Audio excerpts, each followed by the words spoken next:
Hi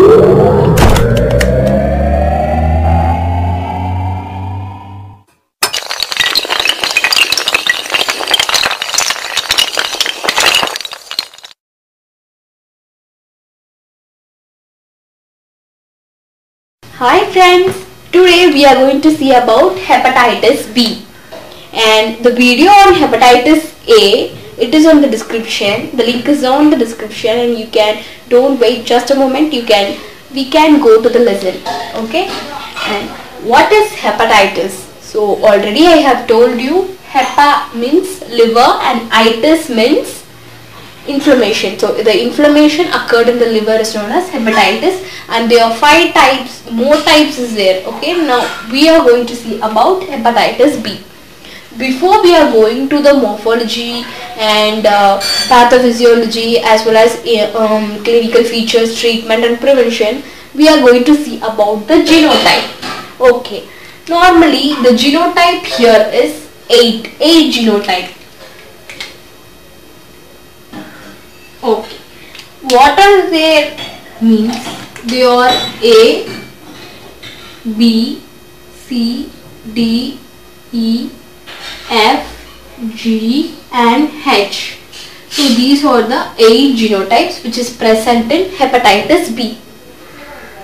Okay, coming to morphology, the shape of the virus will be spherical. And the envelope will be Australian antigen, or it is also known as HBs antigen. HBs means hepatitis B surface antigen. Before that, we have to know hepatitis B is also known as Dan particle or Australian antigen. Okay, and what are the structures here presenting in this board is, first, this is the hepatitis B surface antigen. Okay, hepatitis B surface antigen. Here the red one was hepatitis B core antigen,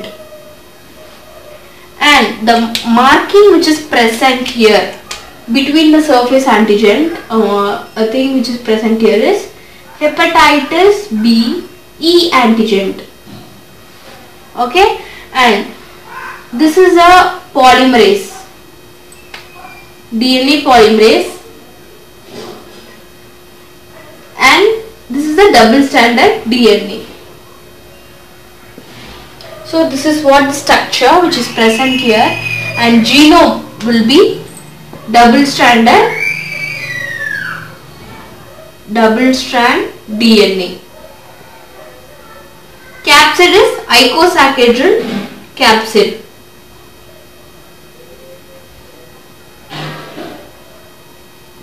Because it is equilateral triangle like structure, the capsid is, so icosahedral capsid. Okay, now let us see about the pathogenesis. The disease named as hepatitis B, or it is also known as homologous serum jaundice, and the reservoir in this disease will be human and no animals will be the reservoir, only the humans will be the reservoir. And source, it is caused by blood and blood products. And the mode of transmission is divided into 2 things. One will be direct and another thing will be indirect. Direct is further classified into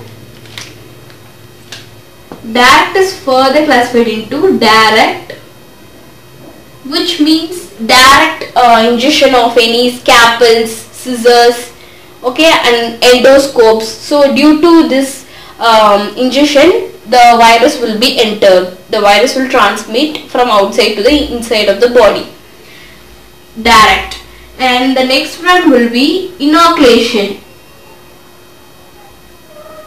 Inoculation of any syringes, injections, needles, and when we are tattooing also the virus can be transmitted. And the next one will be perinatal. Perinatal will be further classified into antenatal, intranatal and postnatal. Antenatal means the transplacental, okay, when we are in the womb of the mother, so the virus will be spreading through the placenta, okay. So transplacental will be antenatal, and intranatal during the birth, it can be, the virus can be transmitted, or postnatal, the infection will be spread during the feeding of breastfeeding, okay, feeding of milk. Okay, now we have to see what is the pathophysiology, what the virus do to our body, how it enters the cell membrane and the nucleus. Okay, so first of all, normally hepatitis B virus is classified into acute and chronic. So as I told, in the hepatitis A, it will move to the virus will be transmitted and spread through the blood, and it will reaches the liver. Okay, so 90% of the cases will be completely recovery in the acute hepatitis. But in case of chronic stage, in case of chronic hepatitis, what happens? So hepatitis means liver. So in the liver there will be a cells known as hepatocytes. See this, if this is a cells, I will take one cell, okay, I will take a single cell. So it has a receptor. Normally all the cells and all the membrane has the receptor like this. So when hepatitis B virus, let us assume this is the hepatitis or vigorous hepatitis. Okay. Okay, and this hepatitis, it binds to the receptor. Okay, the hepatitis which enters into the body, it reaches the liver, it reaches the hepatocyte of the liver, and in the hepatocyte there are more receptors. Okay, so it binds to the hepatitis B virus binds to the receptor in the hepatocyte of the liver.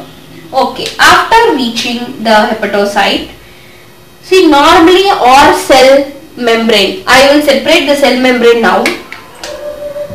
See, this is a cell membrane, this is our cell, okay, and here this, see, this is a let us tell, yeah, this is the virus. Okay, this virus enters the cell membrane. This virus enters the cell membrane. Let us assume the virus here. Double stranded and DNA polymerase is present here. Any doubts? Okay. So this structure will enter through the nucleus. How it is entering the nucleus is, see, this is a nuclear membrane.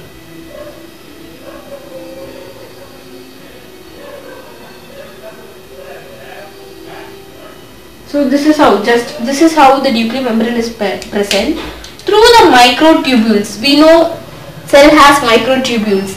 So through the microtubules, it enters.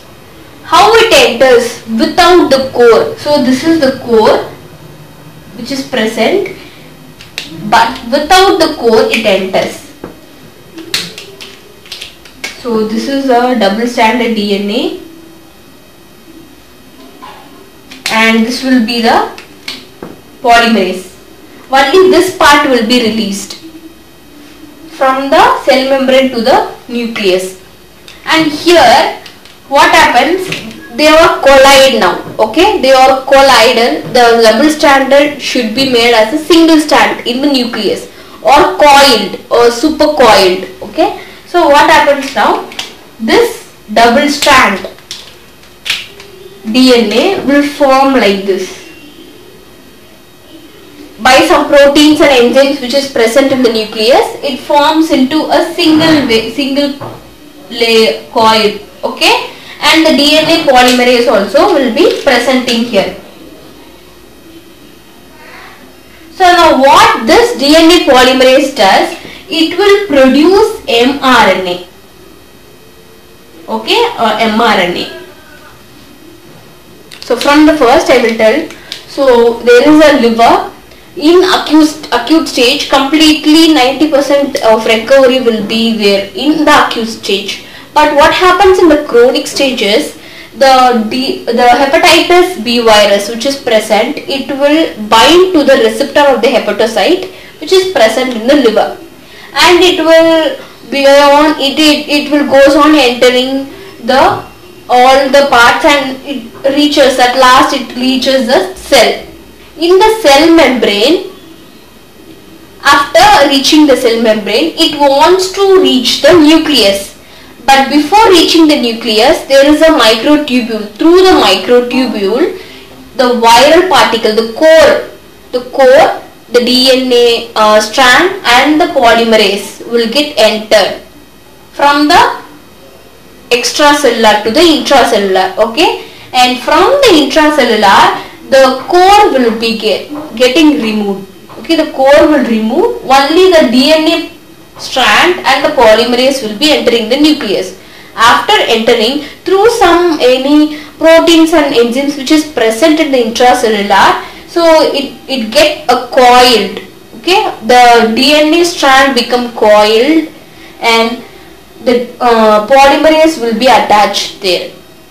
And this mRNA, this polymerase will produce the mRNA, and this mRNA with few more steps, it reaches and it produces a malignant, and the cancer cells will be produced and spreads to all parts of the body, which leading to invasive cancer. Okay, so this is what the pathophysiology.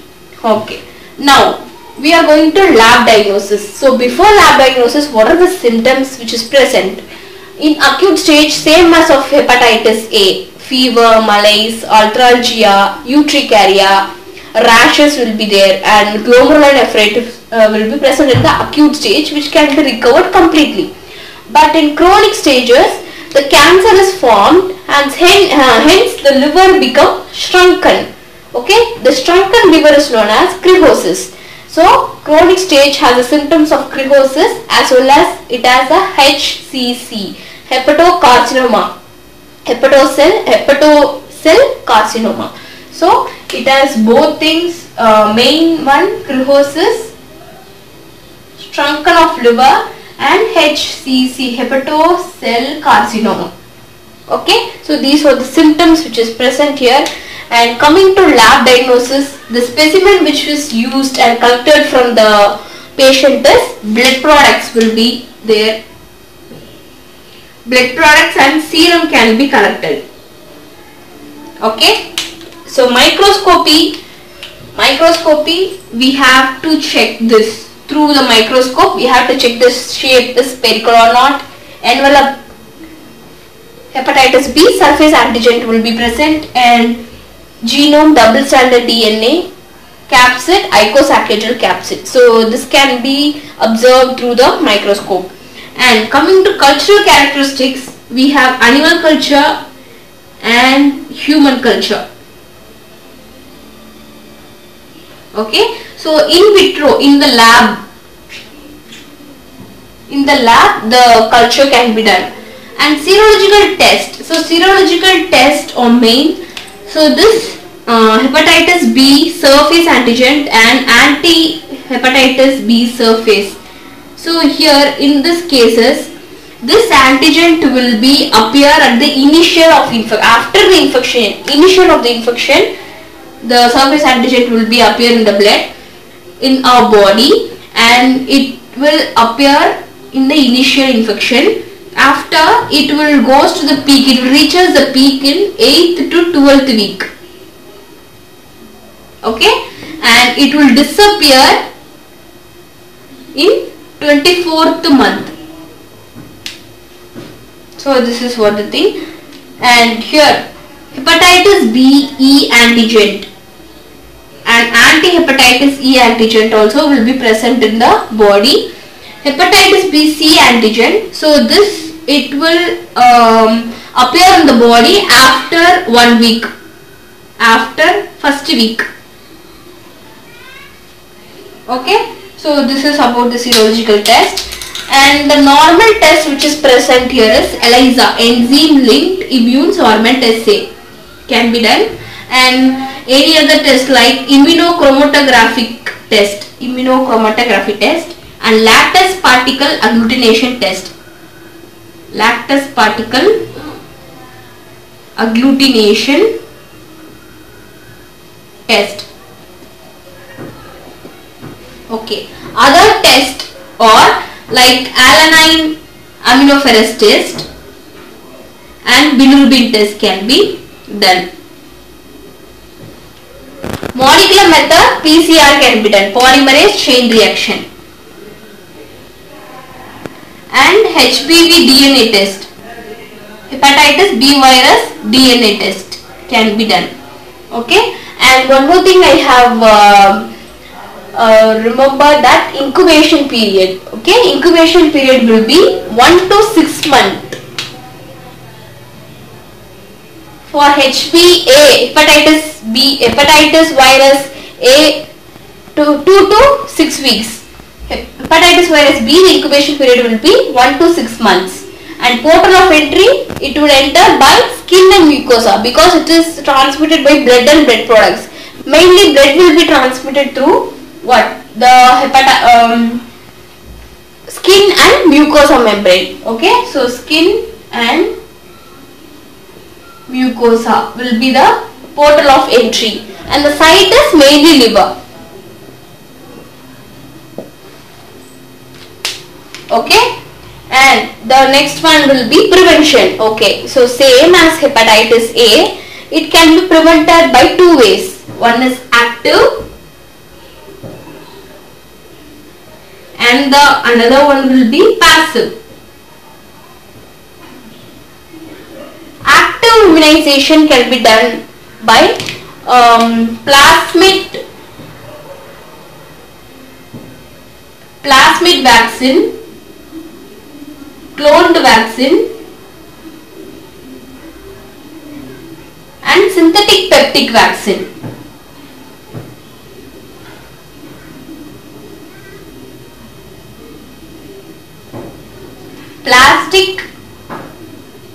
Plasmid, okay, plasmid vaccine, cloned vaccine and synthetic peptide vaccine, plasmid derived vaccine. So plasmid derived vaccine, cloned vaccine and synthetic peptide vaccine. In passive stage, passively we can give 0.05 to 0.07 normal pooled immunoglobulin. Okay, milliliter per kg normal pooled immunoglobulin can be given for 48 hours. Remember that. Okay, and treatment, so treatment is not yet available, but we can give interferon alpha. Okay, so interferon alpha can be given. And in the chronic stage, for acute we can give interferon alpha, and for chronic we can use lamivudine with lamivudine, interferon alpha plus lamivudine, and also we can give famciclovir.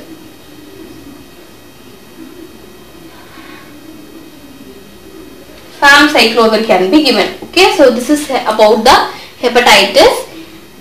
Treatment will be interferon alpha for the acute hepatitis, and for chronic hepatitis we can give lamivudine, famciclovir. Okay, so this is about hepatitis B virus, and at the next video I will be teaching about hepatitis C virus. Until then, this is Nandu. Take care, be safe, and